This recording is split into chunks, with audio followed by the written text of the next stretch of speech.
Det er det, om jeg kan få min skærm lidt tættere på det hele. Når nu vi alligevel skal ligge ned, så er der ingen grund til, at der er så meget afstand imellem os her. Sådan.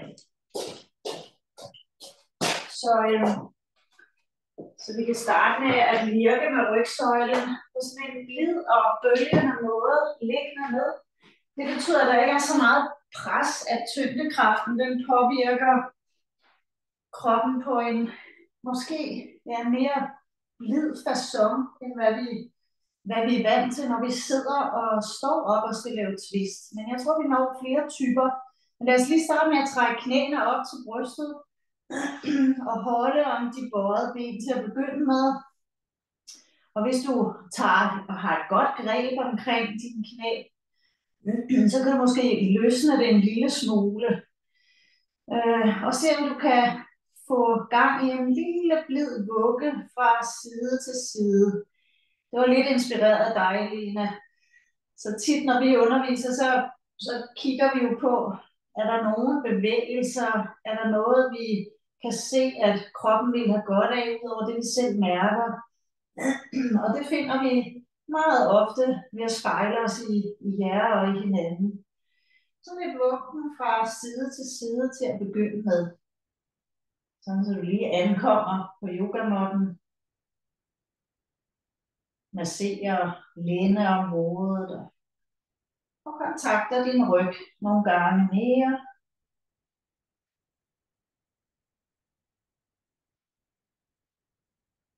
Og så efter sådan lidt, bare en let lille blødgøring, så standser du og sætter fødderne i underlaget om bag dig. Når fødderne står i gulv, så kan du stille fødderne med hoftebreddes afstand eller en lille smule mere plads imellem dine fødder. Og så breder du armene ud til siderne. Måske er det oppe i skulderhøjde, du skal lægge armene.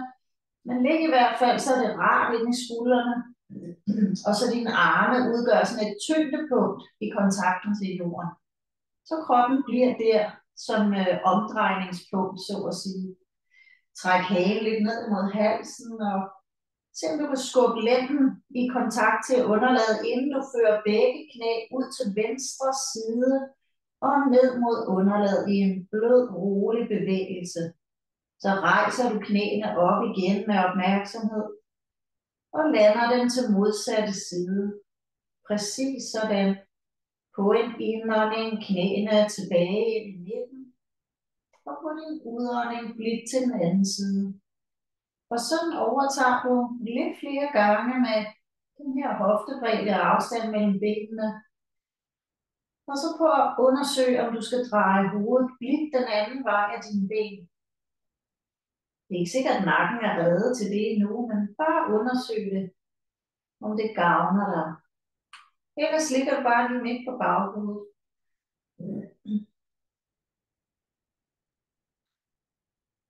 Og så mærk, om der er nogle områder, der strækkes let, når du er ude i dine positioner. Det kunne være hen over hoftekarm eller ned omkring et knæ.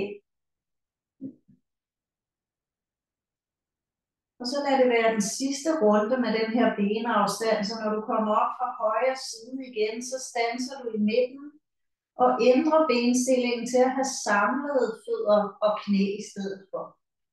Og så overtager du bare og fortsætter med samlede ben til venstre ned på udånding, eller højre, det gør ikke så meget, indånding til midten, udånding modsat. Prøv at lægge mærke til, om drejningen bliver en lille smule større eller breder sig lidt til flere områder af ryggen den her gang i den her version.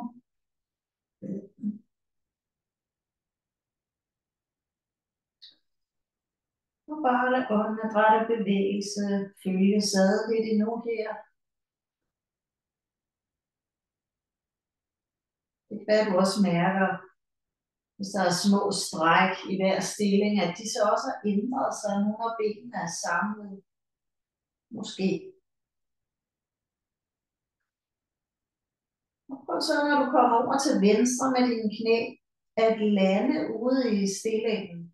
Med benene hvilende over mod venstre, og måske dreje hovedet modsat. Og prøv om du kan slippe hele kroppen.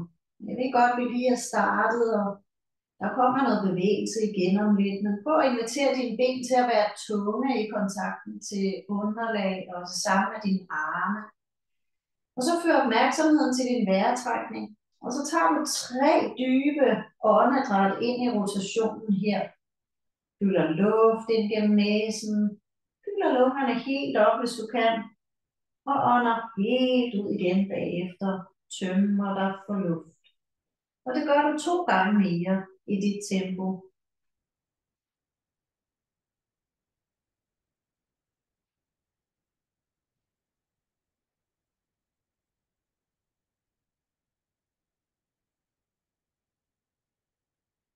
Efter sådan 3 dybe vejrtrækninger, så bare vend tilbage til normalen og før opmærksom knæene til midten og over til den anden side. Så du lægger drejningen modsat og lige finder dig til rette. Slipper benene igen og har et frit åndedræt. Og når du om lidt tager de 3 dybe vejrtrækninger igen, så prøv at være særlig opmærksom på ribbenskassen, der er modsat dine ben, og undersøg, om det får den til at udvide sig. Så du ånder dybt ind. Og ånder langsomt ud. Tømmer dig helt for luft. Gentag 2 gange mere i dit eget tempo.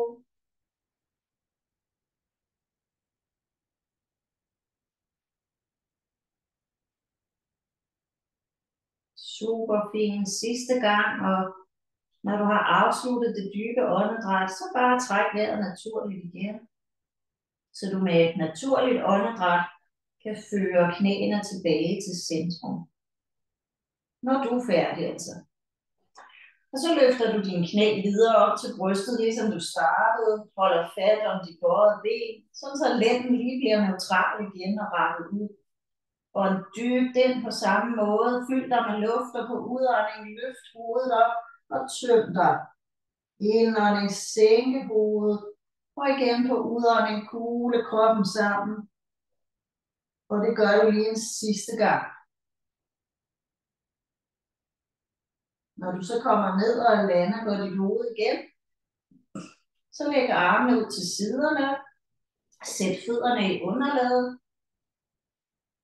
Og du kan godt lægge armene lidt mere ned efter, så der ikke er så meget bredde ud for kroppen. Bare så du har et tyngdepunkt i kontakten med gulvet. Så løft højre ben til hver, stræk det op mod loftet.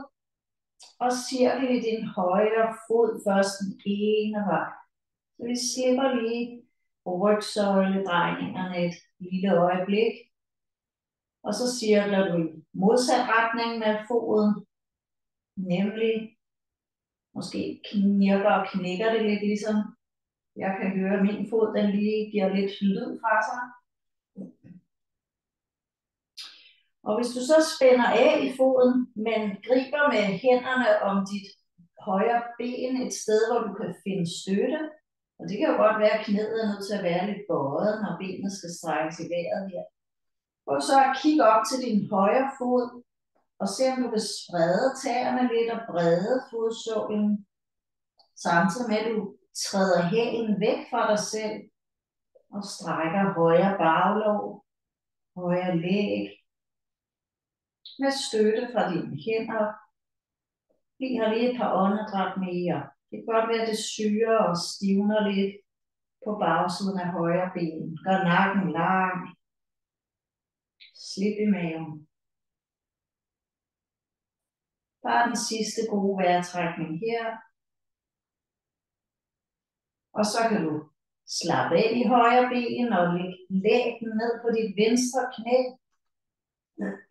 Og så trækker du underbenet frem og tilbage over knæet. Ja, præcis.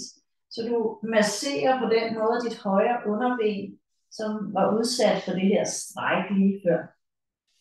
Bare slap af i arme og skuldre og hænder, mens du lige vækker lægmusklerne, hele højre underben. Også indersiden, du kan finde frem til at berøre den med venstre knæ og ydersiden et par gange. Og så, når du har gjort det med højre ben grundigt her, så lad din højre ankel hvile på venstre lår. Stik det højre knæ godt ud til siden. Og vi har godt nok ikke varmet hoften op, men lad os prøve alligevel at løfte venstre ben op og tage fat med hænderne om venstre baglår eksempelvis, eller skinneben. Og du lander bare lige midt på ryggen lige nu. Du bare får sådan et lille let stræk af højre bane. Det kan være, når kroppen ånder ud, du kan trække benet en smule mere ned mod dig. Og når du ånder ind, så bare lad det glide lidt væk igen, som om dine arme kan blive lidt længere. Det gør du 2-3 gange mere, ikke længere. Vi bliver ikke så længe i strækket lige nu.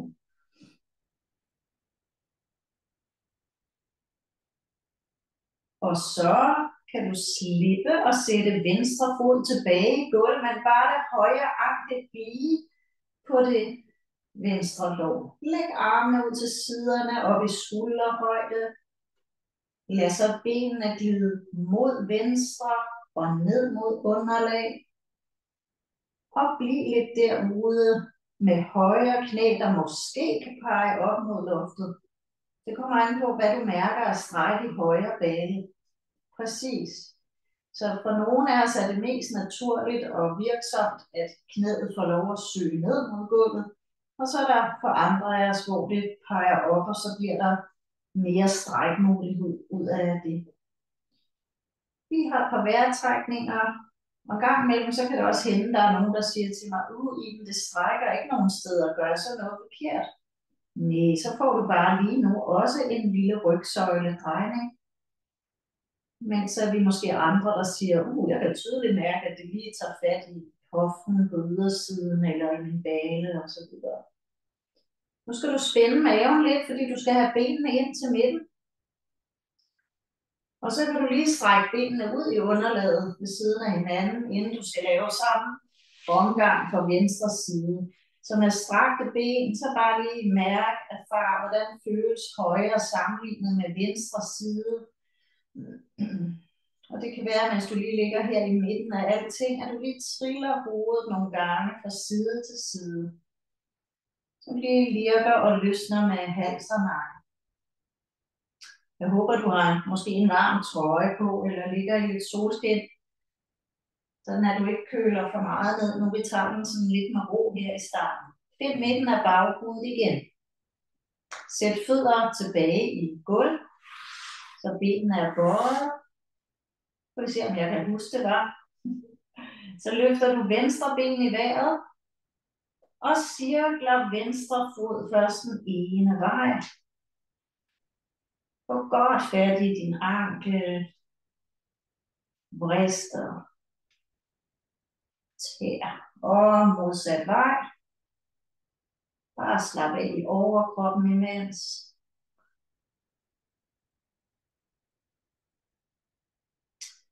Og så lige spænd lidt af i foden igen, mens du med dine hænder griber om venstre baglår. Og flexer foden, det vil sige kig til din venstre fod, og lad tæerne, hvis de kan, brede sig væk fra hinanden, mens du breder venstre fodsål. Gør nakken lang ved at trække hagen lidt tættere op. Og så skub op gennem hælen, så du strækker venstre baglår og læg og bagknæ. Og trækker vejret ind i det. Mærker hele bagsiden af venstre ben her.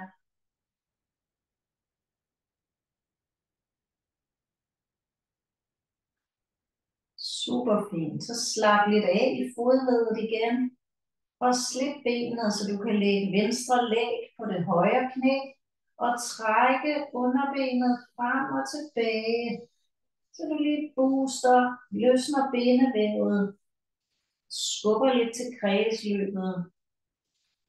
Og måske får stimuleret og masseret nogle mulige ømme punkter i venstre underben lige nu.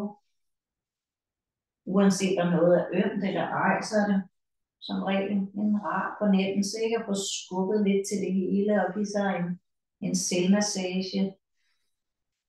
Men der kan selvfølgelig godt være nogle udfordringer i det også, selvom det udefra set kan virke rart.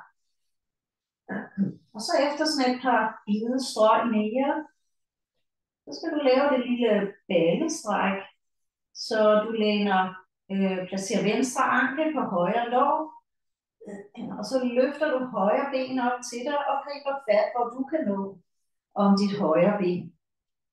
Trækker hagen lidt ned mod halsen og se om du kan lande bare sådan lige midt på ryggen og lad ryggen være bred og tung i kontakten til jorden, hvis muligt.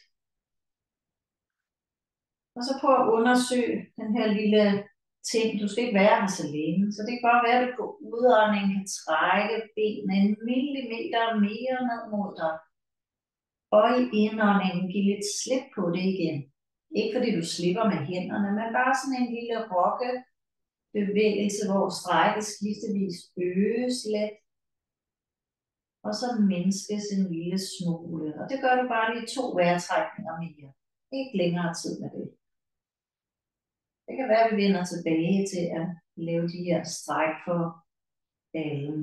Så slipper du med hænderne, sætter højre fod ned, men har stadigvæk din venstre ankel på det højre lår. Sådan at knæet går godt ud til siden. Og så breder du armene ud i skulderhøjde og hvile i gulv igen, inden du drejer benene over mod højre og ned mod underlaget til højre side. Det kan være, at du drejer hovedet lidt den anden vej her. Og så bliv lidt der, hvis det er en mulighed. Og slip i maven. Hvis du vil, kan du gøre vejrtrækningerne dybere, langsommere.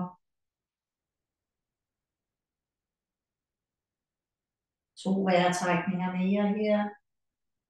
Hvor der både er en lille drejning af ryggen og bækkenet, måske helt op i nakken. Og så det her stræk, der kan være i venstre side. Spænd lidt i maven, og så fører du benene ind til midten. Og afslutter med at strække benene ud i jorden om bag dig. Og læg armene ned langs kroppens sider. Og slip åndedræt og krop et øjeblik. Og lige mærke hele dig.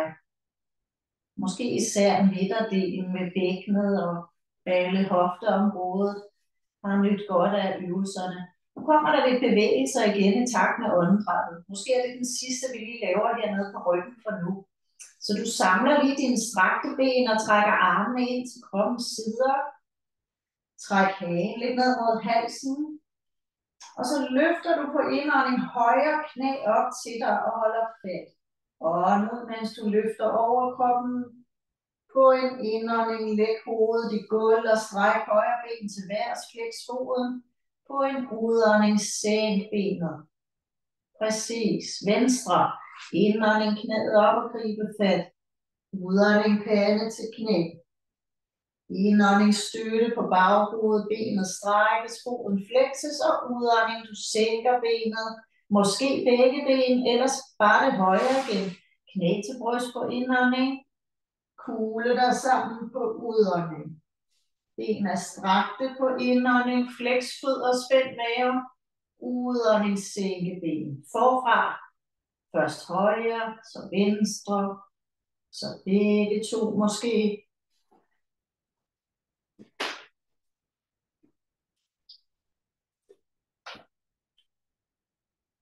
Super fint. Så du giver dig bare rigtig god tid til hver bevægelse og hver ind- og udånding. Der er ikke noget, du skal nå her. Måske kan du lade opmærksomheden virke ud igennem hele kroppen. Start på sidste runde, så når du starter op igen med højre ben, så er det din sidste fulde runde.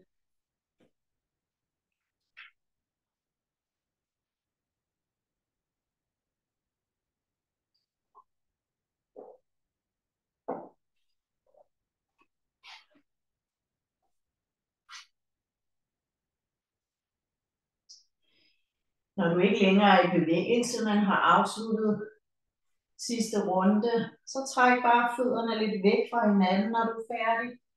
Læg armene lidt skråt ud fra kroppen, så du lige ligger her et par åndedræt, inden du skal skifte det ryglæggende ud med noget andet. Og så når du er klar til at trille om på den ene eller den anden side, så drej om på siden og læg lige der en vejrtrækning, inden du skubber dig videre op og sidde. Sådan er trykket ind i kroppen, det lige vender sig til de her nye skifte. Når du kommer op, så skal du op og stå på alle fire. Og så arbejder vi lidt videre med rotationer der fra firestående, så måske vil du gerne have et tæppe under dine knæ. Og du skal bare starte med at stå på håndflader og knæ ind under hofteled. Og så vil du stikke dit højre ben ud til siden ud for højre hofte og suge fodsålen fast. Hvis nu det er svært at strække dit højre ben helt ud, så er det altså helt okay at bøje det og arbejde med drejningen på den måde. Men ellers så løfter du højre arm strakt ud og op i vejret, kigger i den retning og sænker armen, griber fat med højre hånd om venstre skulder. På en indånding åbne armen mod loftet igen. Og på en udånding, så folder vingen sig sammen. Kan du gentage det? Den her fornemmelse af at strække op igennem den højre arm og lad fingrene nå opad. Nemlig tryk højre fod rigtig godt ned i gulvet.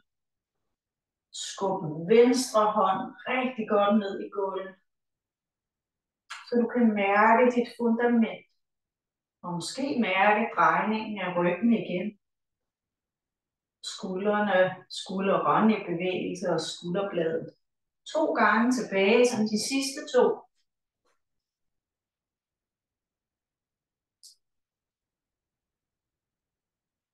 Og når du så har afsluttet den sidste, så bare støt på alle 4 igen. Sådan at du kan skifte over til den anden side. Med venstre fod suget godt fat i måtten, tæerne der peger fremad, og så løfter du igen på en indånding, nu venstre arm ud og op, og i udåndingen lukker sammen på ny. Fortsæt med at åbne på indånding, og rotere og lukke på udånding. Kan du forestille dig, at for at sikre stabiliteten i stilladset her, at du ligesom suger inderlårene indad mod hinanden, som om du holder på en stor bold imellem benene. Samtidig med at du trykker venstre fod godt ned. Trykker højre hånd godt ned. Præcis. Der er 2 gange tilbage her med den venstre side.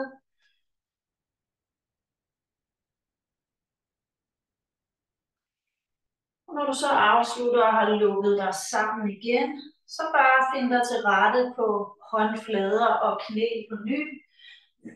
Til gengæld skal du nu arbejde lidt ned i hoften. Træk knæene hvis muligt ud til, ikke helt ud til måttekanten, men så langt væk fra hinanden, du synes er okay. Så god afstand mellem knæene. Og så laver vi den lille øvelse, vi også har lavet i nogle uger. Du skal ned og lande på dine albuer og underarme herfra, med cirka skulderbreddes afstand imellem dine skuldre. Albuer hedder det. Og tryk hænderne godt ned i måtten. Forestil dig, at dine arme de prøver at række den ene vej frem efter. Samtidig med at du nu sænker enden bagud mod fødderne for at strække helt ind med din armhule. Og så kom op igen og støt på albuer og underarme på udånding. Sænke sædet bagud og måske lidt ned mod hæle. Indånding. Rejs dig op på albuer og underarme igen. Så du rocker lidt på den her måde. Så det vi forsøger at aktivere, det er, at vi både forsøger at strække noget væv og nogle muskler, samtidig med at det faktisk får lov at arbejde lidt. Prøv at suge navlen lidt op mod rygsøjlen, så du skåner din lænd. Og så de her seje bevægelser, hvor armene presser ned og frem og numsen tilbage. Den gentager du lige 3 gange mere. Bare kig lige ned i yogamåtten, så du også skåner din nakke. Måske endda kig ind mellem benene. Næste gang er sidste gang, og så er der pause. Og når du igen er oppe og stå på albuer og underarme, så kan det være, at knæene skal have lidt mindre afstand, og så læner du sædet tilbage på hælene og hviler overkroppen, hviler hovedet. Det kan være, at du har hænder ind under panden her. Men i hvert fald så lad det hele klappe lidt sammen, før der kommer lidt fornyet aktivitet og bevægelse. Så lige lad alting slappe af i barnets stilling her.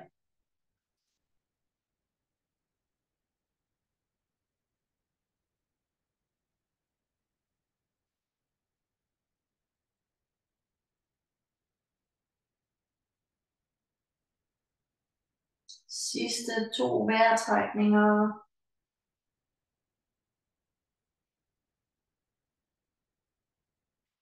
Og efter næste udånding, så skal du faktisk op. Hvis du kan sidde på knæ, så ruller du dig selv op til knæsidene. Hvis det ikke er rart at sidde på knæ, så find en anden sidestilling. Så nu arbejder vi lidt med rotationer igen, bare fra siddende position. Og det kan bare være som ind på en stol. Så når du sidder ordentligt, der hvor du kan sidde, så lader du håndfladerne mødes foran brystet i hilsestilling. Men egentlig skal du starte med bare at trække hænderne væk fra hinanden, så det er fingerspidser, der møder hinanden. Og så lige sænke skuldrene ned. Så strækker du højre arm frem foran dig og skråt ud og drejer dig mod højre, mens du kigger ud mod højre hånds fingerspidser. Før armen tilbage og lad fingrene mødes foran brystet. Venstre, ræk armen ud og roter mod venstre med overkroppen. Og kom tilbage til centrum. På en indånding folder du højre arm ud og roterer mod højre. Og på en udånding finder du midten igen. Venstre, indånding, forlæng og roterer. Udånding til midten. 2 gange mere. Du kan også prøve at rotere på udånding og finde midten på indånding. Det kan være, det er sådan lidt mere let at dreje på udånding. Det kan være, du mærker, at der sker noget forskelligt i overkroppens muskler, når vi ændrer på åndedræt. Når du kommer frem til midten igen, efter venstre arm kommer på plads, så bare sænk armene ned og slap af i skuldre og overarme. Så sætter vi lige den del fri. Sænk hagen ned mod brystet, så hovedet er foroverbøjet. Lad nakken være strakt og hovedet tungt et øjeblik, inden du skal bevæge dig igen. Så du lige mærker det stræk, der sker. Og så næste gang du ånder ind, så løfter du hagen opad i en rolig bevægelse i retning af loftet måske. Og i udåndingen sænke hagen ned igen. Når kroppen ånder ind, løfter du, strækker halsen. Og på udånding sænke ned, strække nakken. Gentag. Du kan selvfølgelig finde dig en anden sidestilling, hvis du oplever, at du ikke sidder så godt her. Så bare lav om på det. Så længe du bare holder ryggen rank eller lige, uden sammenfald, hvis det kan undgås. 2 gange tilbage på den her måde.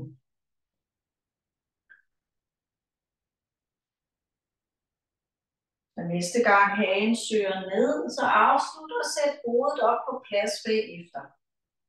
Og det kan være, at kroppen lige skal sukke lidt der, når hovedet kommer op på plads.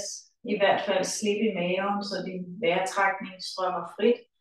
Og nu kommer der rotation igen. Det bliver bare fra nakken til at begynde med. Så træk hagen lidt ind og løft toppen af hovedet lidt opad, inden du drejer hovedet til den ene side. På en indånding tilbage til midten. Udånding dreje modsat. Indånding til midten. Og udånding modsat. Og gentag.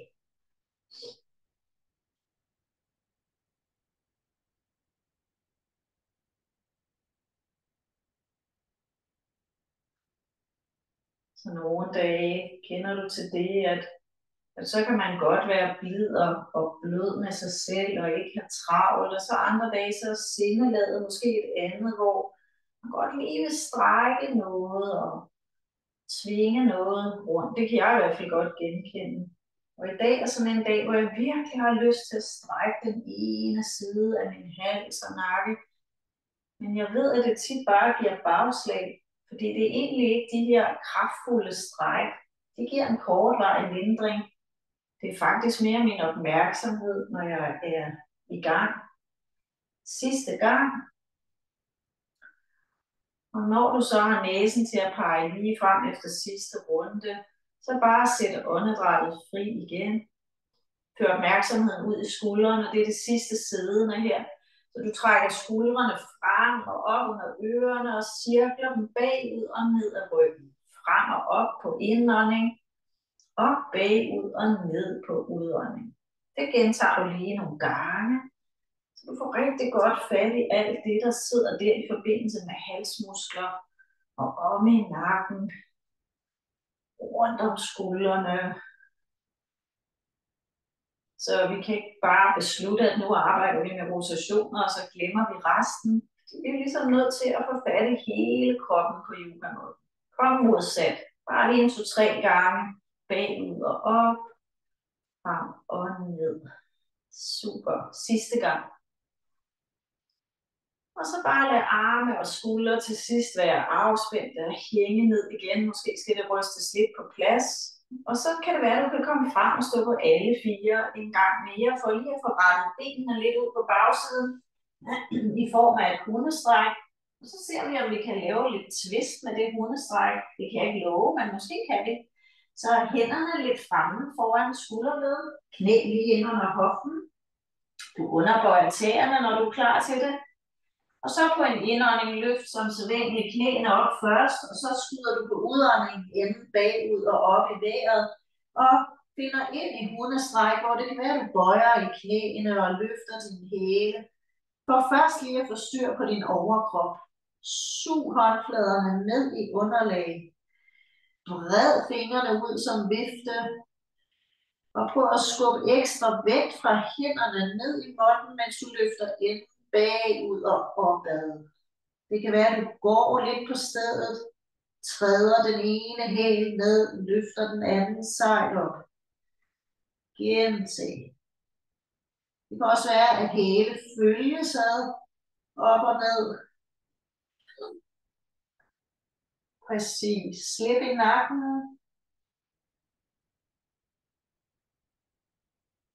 Og så lader du din krop gå ind i stilhed igen, så benene falder til ro. Træk lige vejret her et par gange, inden du kommer ud af hundestræk igen. På næste indånding, sænk knæene ned i måtten. På udånding, ret fødder ud og sæde tilbage mod din hæle. Lukke sammen i barnestillingen, hvor du måske har armene ned langs kroppens sider. Måske når panden underlaget, eller hvad der er en udgave, der kan passe til dig.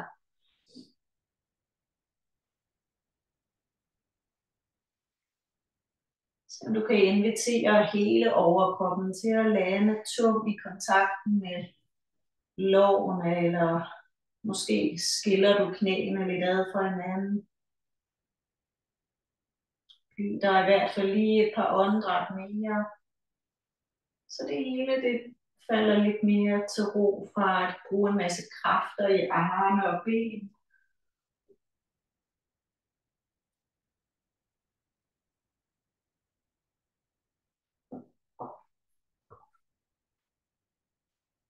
Så strækker du armene frem foran dig i underlaget igen. Finder skulderbredde eller mere afstand mellem hænderne og breder dem ud, inden du skubber dig op på alle 4 på ny. Underbøj igen tæerne. Og løft så dig selv bagud og op i hundestrækket på ny. Når du er oppe i hundestræk, prøv at løfte blikket frem imellem hænderne. Du skal nemlig have sat din højre fod godt op mellem hænderne, Så det kan være, at du runder ryggen lidt og løfter dig højere op på tær. Svinger højre ben tilbage. Og så bøjer det godt op under dig. Og se om du kan få foden så langt frem som muligt. Sænk nu bagerste knæ ned i måtten, så du kan finde støtte og balance med det bagerste ben. Ret vristen ud. Tryk oversiden af bagerste fod rigtig godt ned i underlag. Og det kan være, at mens du står her og lige finder dig til rette, at jeg lige bytter om til det andet ben, fordi så kan du bedre se, hvad det er, vi skal gøre. Så du skal ikke bytte om, du bliver bare, hvor du er. Fordi, nu skal jeg huske, at det ikke er min højre, der er fremme.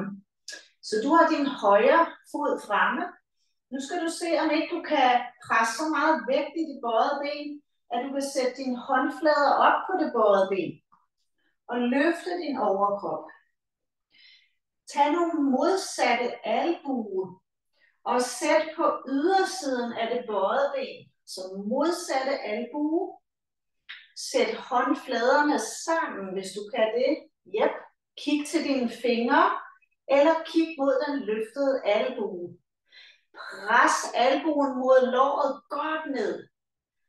Tryk din forreste fod godt ned i måtten. Og kig i retning af albue, hvis nakken vil, mens du balancerer her og twister rygsøjlen. Så du har drejet din overkrop, trækker vejret, breder opmærksomheden ud i hele kroppen. Sug håndfladerne ind mod hinanden. Sidste vejrtrækning. Super godt. Når du er klar, drej dig tilbage. Sæt hænder i underlag. Underbøj tæerne på bagerste fod og find tilbage i hundestreg. Godt klaret. Så det blev et lille twist til den ene side. Du bliver lige i hundestrække på åndedræt, hvis du slipper i nakken. Strækker bagsiden af benene og ryggen. Samler energi til at lave det lille twist til modsatte side. Så før havde du højre fod fremme, nu skal venstre op mellem hænderne. Så når du er klar, så bare få foden så langt frem som muligt. Sænk det bagerste knæ ned i underlag. Vristen i gulv på bagerste fod, så du ligesom kan trykke foden ned. Og så når du er klar til at løfte overkroppen op, sæt hænderne på det bøjede ben. Du lige kan løfte og forlænge din overkrop. Pres forreste fod ned. Og når du er klar, så er det modsat albue på ydersiden af det bøjede ben. Trykke håndflader ind mod hinanden. Kigge mod øverste albue. Presse håndfladerne sammen. Præcis. Se om du kan balancere lidt der endnu med det her twist af ryggen. Det er ikke et af de nemmeste twist af rygsøjlen. Men det er måske en af de her positioner, hvor vi tænker, den slags yoga er også sjov. Måske. Pres forreste fod ned. Send opmærksomhed til venstre hofte, som lige nu formentlig strækkes. Sidste vejrtrækning. Og så kan du dreje overkroppen frem mod det bøjede ben. Sæt hænderne i gulv. Og så løfte knæ op fra underlag. Træk dig tilbage i hundestræk igen. Super godt klaret. Slip i nakken.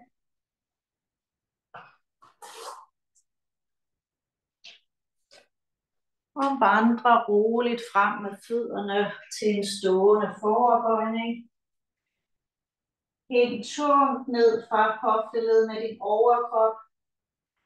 Slip igen hovedet, lad det hænge.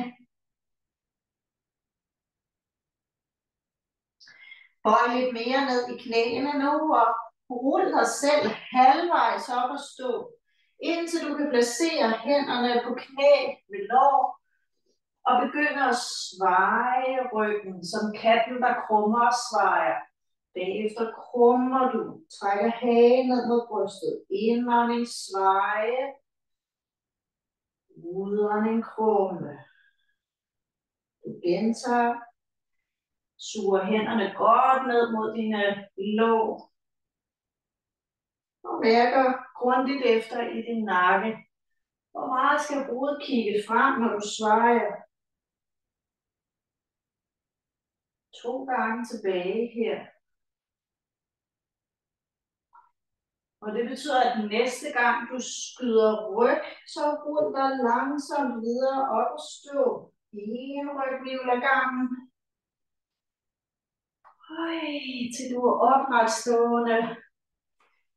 Og finder en hoftebreddes afstand imellem dine fødder. Bare slap af i skuldre, arme og hænder her. Du skal finde ind i Tadasana, stående stilling.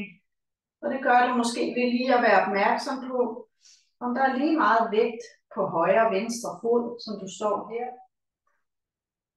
Og om du har mere vægt fremme på fodpuderne under tæerne, end din hæle eller den anden vej rundt. Så prøv lige at fordele kropsvægten ligeligt ud på begge fødder og på hele fodsålen. Og når det er gjort, så fører du opmærksomheden fra anklerne op igennem kroppen, hele vejen op til toppen af hovedet. Lad du toppen af hovedet søge opad. Præcis. Træk hagen let ind mod halsen. Vend eventuelt håndfladerne frem efter.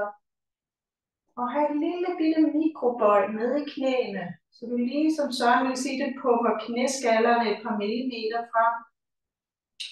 Tryk yderranden af fødderne lidt mere fast ned.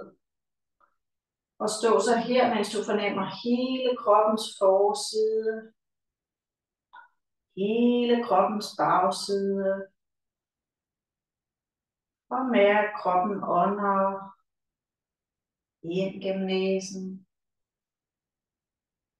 Måske ud gennem næsen igen.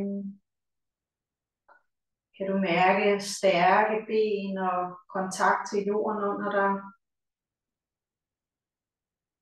Og prøv at lade benene fortsat være stærke og støttende. Du begynder at føre dine arme ud til siderne og videre op over hovedet, hvor du fletter fingrene sammen.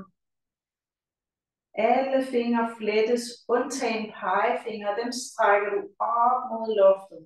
Prøv at strække og forlænge hele overkroppen. På næste udånding, bøj til den ene side. På indånding, rejs kroppen op igen og forlæng dig. Udånding, bøj modsat. Gentag nu. Så du laver bløde sidebøjninger af taljen og ribbenskassen, af rygsøjlen. Armene er så strakte, de nu kan. Og du har en lang nakke her. Måske er øjnene endda lukket i bevægelse. Det skal du afgøre, hvordan fungerer det med din balance. Sidste runde. Super fint. Så næste gang du kommer op til midten, så kan du holde inde og føre armene ud til siderne og ned igen. Flette fingrene om bag på ryggen. Prøv at holde armene strakte. Og løft hænder bagud og op, hvis muligt. Træk hagen lidt ind igen. Tag et par dybe vejrtrækninger, mens du strækker skuldermuskler, overarme, forsiden af brystet. Du har stadigvæk de her stærke ben. Og så med næste udånding, sænk hænderne ned igen og giv slip. Og slip også vejrtrækningen. Stå med lidt bredere afstand mellem fødderne. Og begynd så på den lille slaskedukke, der egentlig jo også er en rotation af rygsøjlen. Armene, de får bare lov til at svinge ned. Så du kan blødgøre overkroppen. Og bare stadigvæk have stærke ben.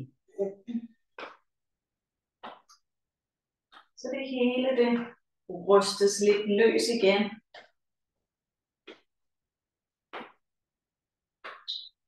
gør du lige lidt flere gange.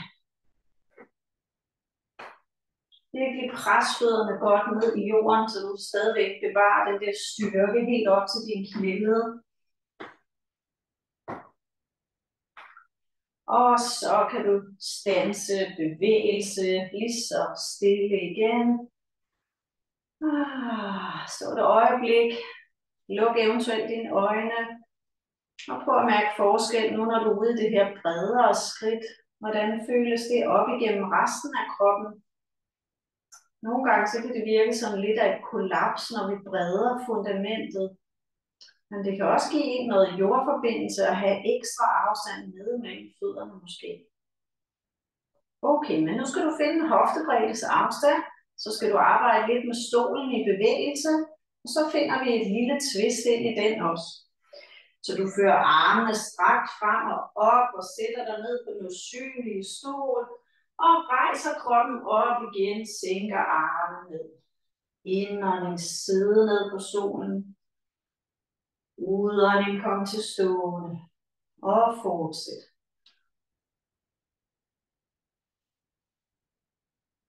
Godt.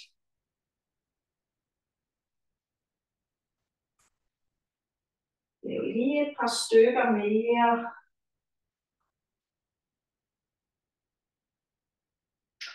Næste gang du sidder ned på stolen, så bliv dernede. Drej overkroppen mod det venstre ben. Se om du kan bukke forover og sætte højre albue på ydersiden af venstre lår og pres håndfladerne sammen. Kig op mod øverste albue. Sænk numsen en lille smule mere ned. Pres albue mod lår. Håndflader mod hinanden. Træk vejret. Stærke ben. Bred fødderne godt ned i måtten.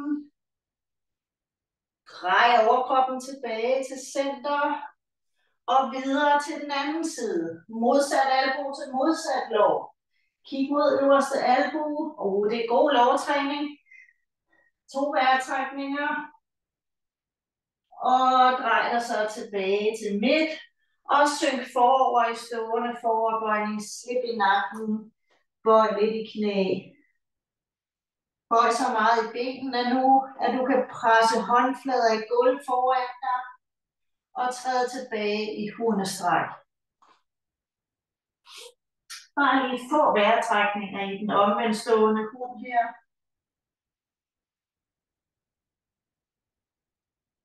Og sænk knæene ned i måtten. Og læg dig hele vejen ned til maveliggende position. Hele vejen ned.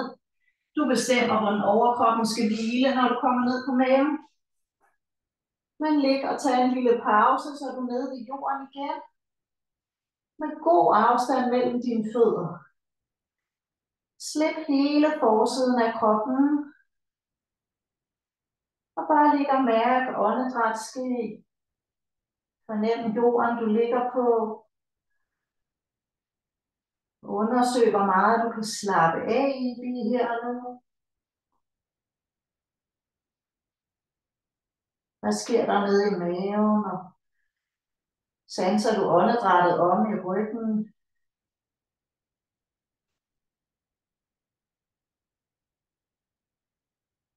Super fint. Nu kan du dreje hovedet, så du har hagen eller panden i. Du må godt lade der være god afstand ned mellem dine fødder her. Og placer håndfladerne ved siden af brystkassen, så albuer stikker opad. Skub skuldrene ned mod taljen. Ræk længde ned igennem dine ben. På næste indånding løfter du overkroppen glidende frem og opad. Udånding, sænke. Indånding, forlæng og løft igen. Og udånding, sænke. 2 gange mere på den måde.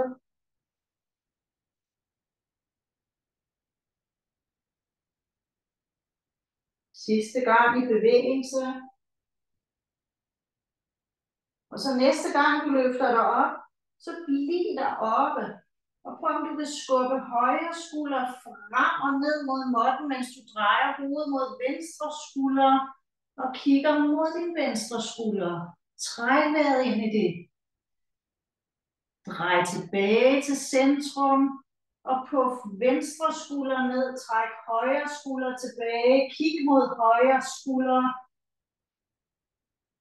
Og tilbage til midten og sænke kroppen ned. Læg hænder under panden. Du må godt dreje hovedet, hvis du vil. Og slap af igen. Slippe hele forsiden af kroppen.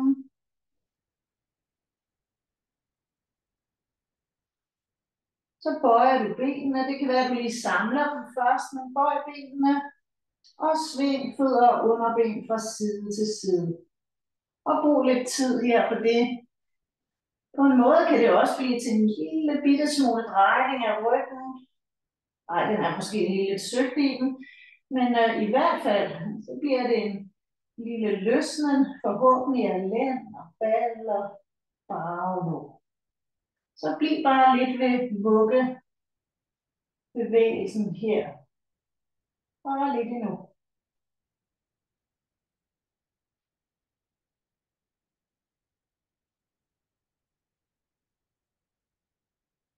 Og så standse, strække benene ud. Kom fra maveliggende om på din ryg igen. Så tilbage til at ligge på ryggen. Hvor du trækker knæ op til bryst, når du kommer om på ryggen. Og ligger en håndflade på hver af knæene. Træk så blidt knæene ud til siderne for at skubbe dem videre rundt i cirkel til de er samlet igen dine knæ. Og gentag de her hoftecirkler til gavn og glæde for lænden, for bækkenet og hoften. Bare fortsæt lidt endnu med at massere og gøre godt. Træk hagen lidt ned mod halsen, hvis du observerer, at ligger og svejer lidt op i nakken. Og så cirkler du modsat vej rundt også.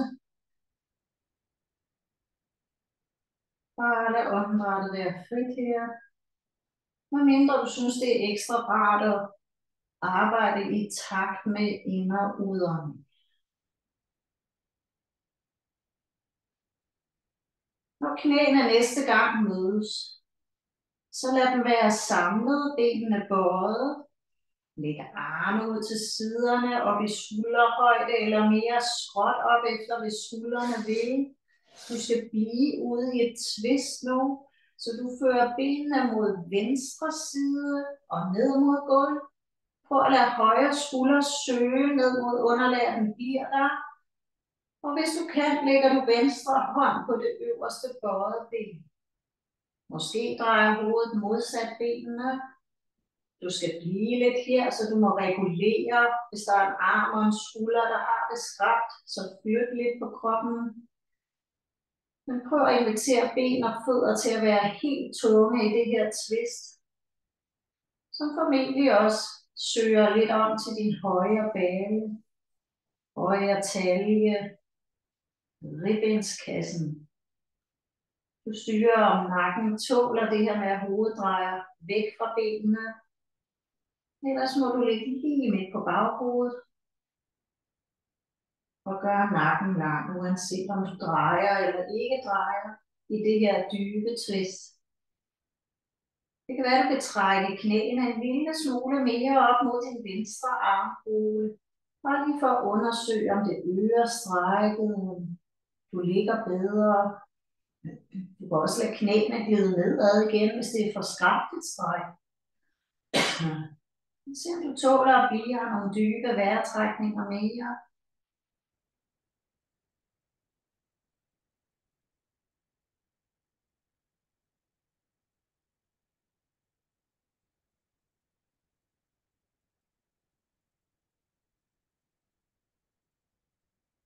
Sidste dybe ind- og udånding med benene mod venstre her.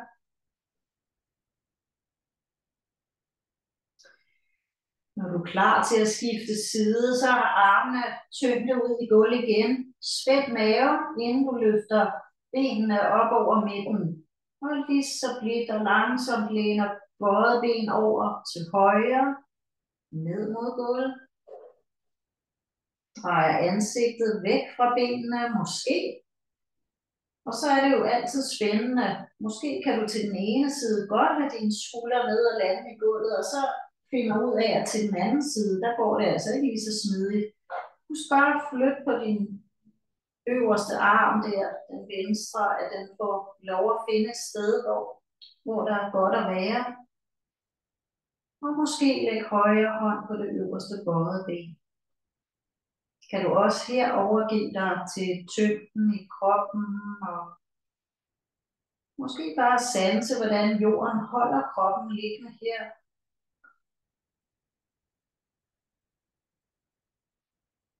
Du kan vælge at gøre vejrtrækningerne dybere. Du kan også bare ligge og betragte det naturlige åndedræt i kroppen og det stræk, der er i gang i venstre side. Taljen, venstre hoftebane. Måske helt op ved ribbenskassen og venstre armhule.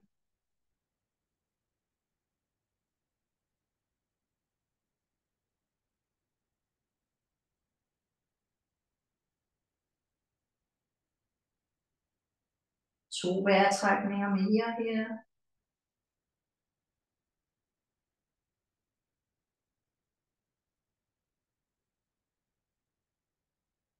Og have det naturlige åndedræt i forgrunden. Gør armene tunge ud i gulvet og spænd maven, inden at du hejser benene ind til midten. Og derinde holder du lige om dit bøjede ben. Det kan være, at du vugger lidt fra side til side. Det kan også være, at du krøller dig sammen med pande til knæ, inden at du ligger igen med benene strakt i underlaget. Det er lidt op til dig at mærke, hvornår er du mere klar til at strække benene frem i jorden om bag dig. Når du ligger med strakte ben igen, så lav lidt plads mellem dine fødder. Og læg et øjeblik med armene skruende let ud fra kroppens sider. Og så slipper du ben og fødder, arme og hænder og skuldre. Og måske triller du hen over baghovedet nogle gange, for lige at fange nakken igen.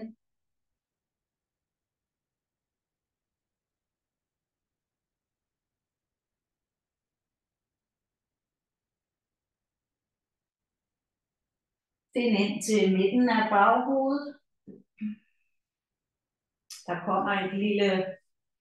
kommer den stilling, der hedder Happy Baby, og så et lille hofteballestræk på ny, men det er også det sidste, vi skal gøre i dag op til afspændingen. Så hvis du starter med at bøje benene og trække knæene helt op til dine armhuler nærmest. Træk benene godt væk fra hinanden, så du fører knæene udad, og så løft fodsåler op i vejret, så de vender mod loftet. Og enten blive ved med at holde inde ved dine bagknæ, eller række armene op og se, om du kan fange med hænderne dine fodsåler. Og hvis du kan det, så sørg for, at du ikke overkompenserer op i nakken, så du holder hagen ned i retning af brystet. Og slipper ned i maven. Så man kan altså sagtens lege Happy Baby her ved bare at holde inde ved baglårene. Det vigtige det er, at du ligesom får rettet underbenene til en lodret position. Du kan have knæene til at stritte ud forbi dine strakte arme, hvis du vil. Og så bliv lige her et par vejrtrækninger mere.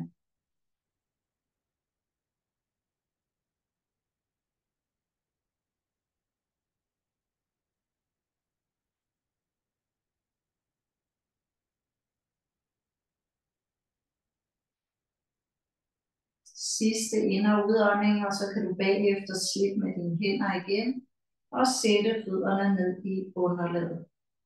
Bare giv dig tid til det, så det bliver langsomt. Det har lænden som regel godt af. Når fødderne står i underlaget om bag dig, så har du samlet fødder, samlet knæ og krydser dit højre lår hele vejen hen over det venstre Der er slet ikke noget luft imellem lårbasserne her, hvis det kan lade sig gøre. Løft knæene op til brystet og læg en hånd på hvert af dine knæ, hvis du kan nå der. Så du trækker ligesom benene blidt ned imod overkroppen derfra. Mærker stræk ske. Ligger lige bredt midt på ryggen. Måske gør du åndedrættet dybere, i hvert fald prøv at give slip ned i maven her. Og for dig, der har smidighed i hoften, så kan du vandre hænderne ud over skinnebenene, og måske gribe ned omkring dine fødder eller ankler, om du vil. Det skal bare ikke ende med, at strækket forsvinder ud af stillingen, ligesom at hænderne tilbage ned på knæene. Bliv lidt her.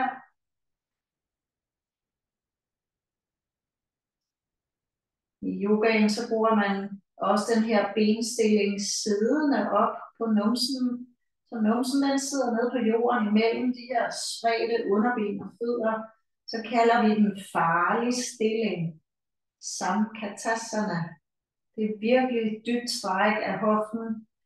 Så nogle gange er det lidt nemmere at lave den liggende på ryggen. Også for knæenes skyld. Sidste vejrtrækning her. Slip så med hænderne. Sæt fødder i gulvet ved siden af hinanden. Og kryds venstre lår hen over højre. Løft knæene op igen, når du er parat.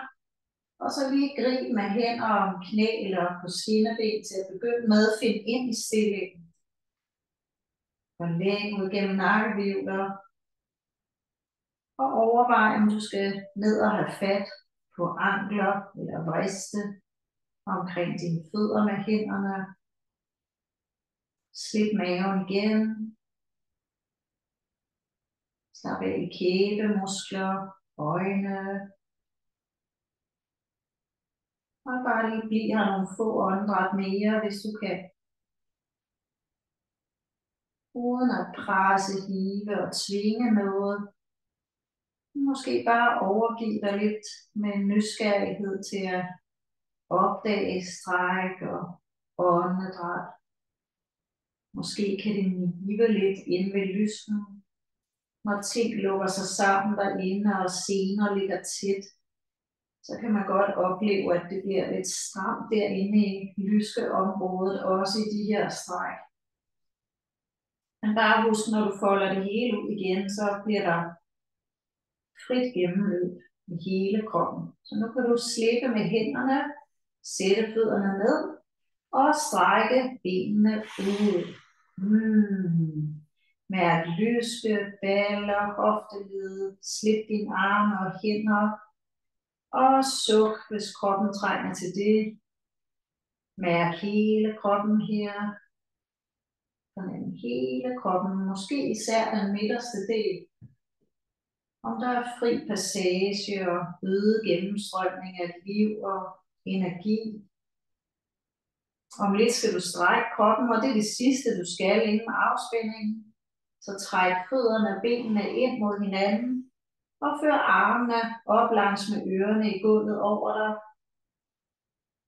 På næste indånding stræk hele højre side af kroppen. Helt ned store tåen, hvis muligt, op i fingerspidser.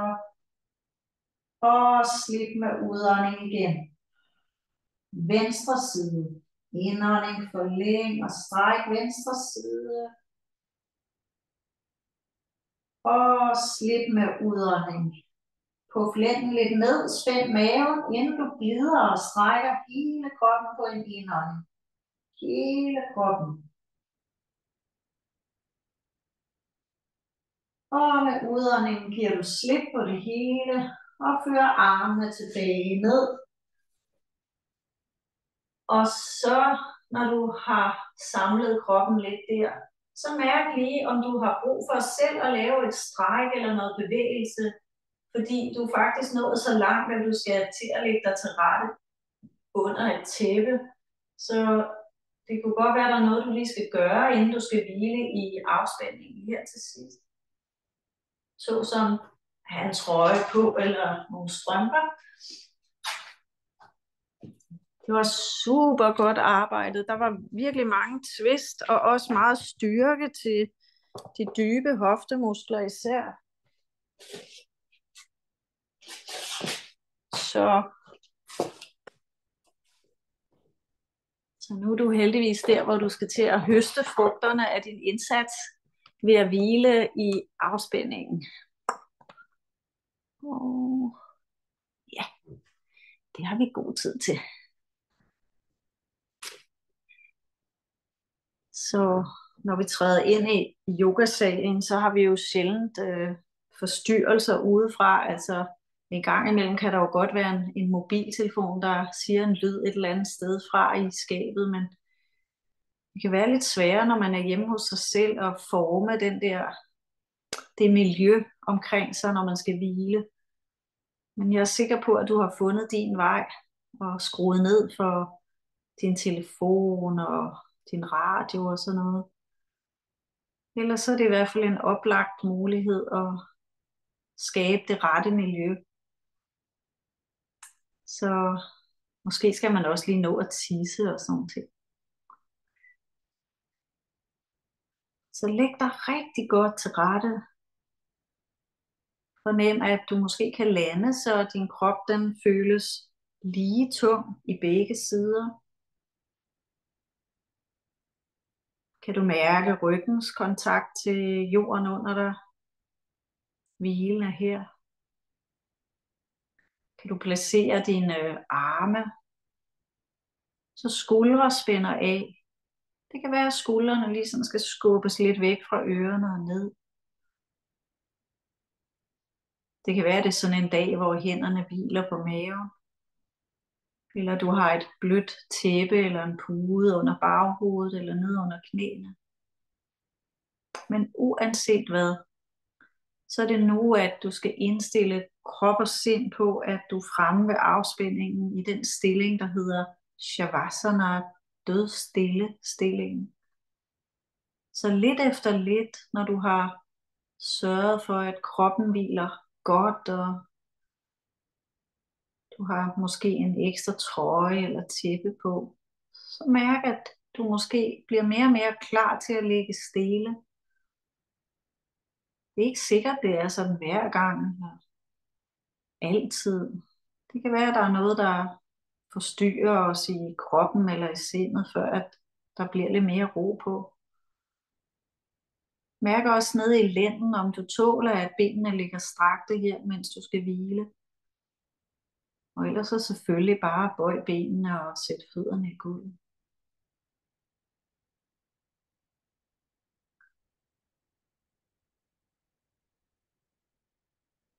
Så kan du mærke kroppen, der ligger her mod gulvet. Måske er det lidt hårdt eller lidt køligt nogle steder.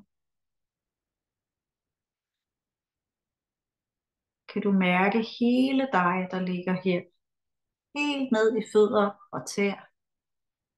Og helt ud igennem arme til dine hænder og fingre. Og også mærke baghovedet, du hviler på. Fornemme den kontakt fra baghovedet og til underlaget. Og så bliv opmærksom på maven nu. Og slip med i maven. Så du inviterer maven til at være blød og afspændt. Og undersøg, om det kan brede sig ud til taljen. Og nedad i retning af bækkenet og hofteledet, underlivsorganer og bækkenbund. Helt ned til mellemkødet. Så prøv at slippe den midterste del af kroppen. Og lad dig bare blive tung og hvilende der i hele hofteområdet. Det kan måske strømme om på bagsiden, så du slipper muskler i begge baller nu. Og op mod lænden, den nederste del af ryggen. Prøv om du kan slappe helt af i lændens muskler. Og videre op igennem rygmuskler langs rygsøjlen og rundt om skulderbladene. Mærk hele ryggen. Og slip alle rygmuskler på en gang. Helt op til du når skuldrene. Og så mærk toppen af skuldrene og frem fortil kravebenene på toppen af brystkassen, som rækker ud til dine skuldre. Kan du sanse og fornemme hele ribbenskassen omkring åndedrættet. Også mærke siderne af ribbenskassen ude ved dine armhuler nu. Kan du måske fornemme luft i armhuler. Og så lad skuldrene, hvis de vil, være fuldstændig tunge. Måske kan den følelse brede sig ned igennem dine arme. Tyngde, hvile. Helt ned til din håndled og ud i de her hænder. Mærk håndflader, håndrygge. Måske kan du sanse alle 10 fingre nu helt ud i fingerspidserne.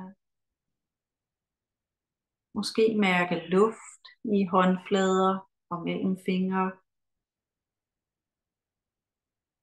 Og så flytte opmærksomheden fra din overkrop helt op til ansigtet. Og slip kæbemuskler nu. Slip tungen, så den hviler blød i munden. Og giv slip på dine øjne, så øjnene spænder af i øjenhuler.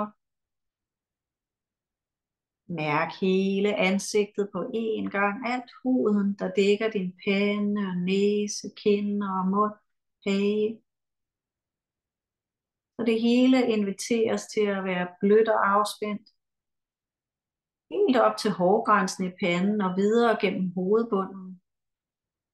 Kan du mærke hovedet tungt og let på samme tid. Giv slip på muskler i hals og nakke. Flyt opmærksomheden ned til underkroppen. Mærk begge lår, knæled, underben og ankler. Slip begge ben nu. Bare lad dem hvile tungt og afspændt mod jorden. Og mærk så begge fødder med hæle i gulv. Fodsåler, fodpuder. Vriste på oversiden af fødderne og alle tæerne. Kan du sanse dine fødder tunge og fornemme luft mellem tæerne? Og kan du folde opmærksomheden ud i hele kroppen nu? Mærk hele kroppen, der hviler. Slip hele kroppen. Slippe hele kroppen. For de næste par minutter, så er der ingenting du skal.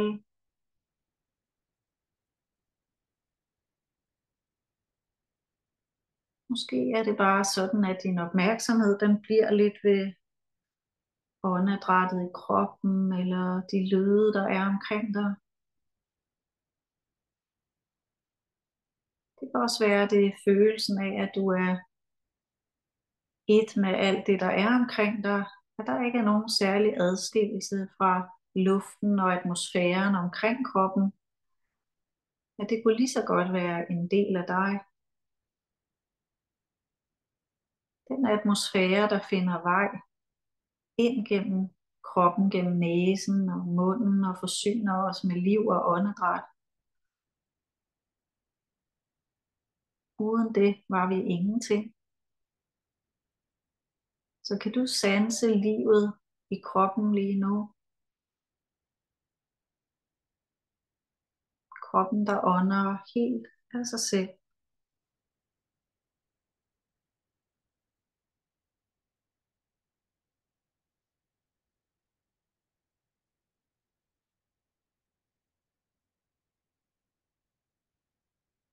Mærk indånding ske af sig selv.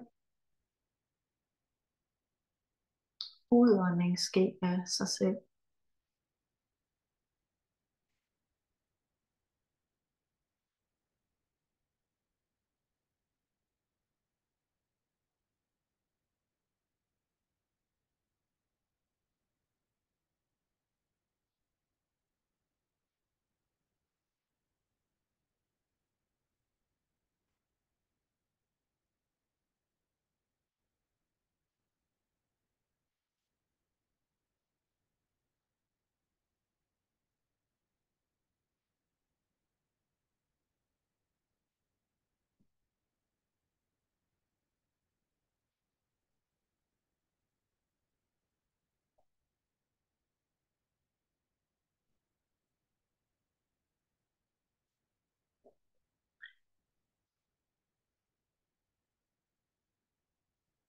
Så måske er tiden det, du har til rådighed lige nu. Der er gået 5 kvarter af yogaen og afspænding, og det betyder, at jeg skal til at slukke, og at du måske bare kan blive liggende og hygge dig lidt i afspænding nogle minutter endnu. Det håber jeg for dig, fordi den bare bliver bedre, og udbyttet bliver større, når vi får lov at hvile lidt længere. Så tag dig den tid måske, og så ses vi igen, når en ny periode starter her i begyndelsen af maj måned. Vi skal nok skrive ud til jer alle sammen. Tak for i dag. Hej alle sammen.